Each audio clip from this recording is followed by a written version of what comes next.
ఈ చరిత్ర అధర్మం పైన ధర్మ విజయానికి సంబంధించింది. ఈ చరిత్ర వీర సుహేల్ దేవ్ చేతుల్లో హతమారిపోయిన సయ్యద్ సలార్ మసూద్ దారుణాలకు సంబంధించింది.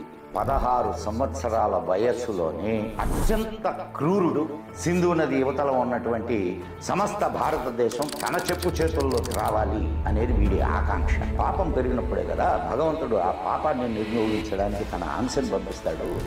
ఆ ఆలయాన్ని పూర్తిగా నేలమట్టం చేసి అక్కడ ఒక మసీదు నిర్మించాలి అనుకున్నాడు. ఈ ఆలోచనే అతని జీవితంలో అతి పెద్ద తప్పుగా పరిణమించింది. సుహేల్ దేవ్ కష్టాలు సుహేల్ దేవ్ను రణరంగ సూర్యుడుగా తయారు చేశాయి. యుద్ధంలో అరివేర భయంకరంగా సుహేల్ దేవ్ బెహ్రాయిచ్ యుద్ధంలో ప్రవేశించాడు. తురక ఆక్రమణదారుల గుండెల్లో భారత్ పేరు చెప్తే అడరిపోయేంత భయాన్ని రేకెత్తించింది. ఈ యుద్ధాన్ని గురించి ఎక్కడా వ్రాయలేదు. అవునులే, పరాజయాన్ని ఎవరైనా గ్రంథంగా వ్రాసుకుంటారా? ఇది వాళ్ళ చరిత్ర.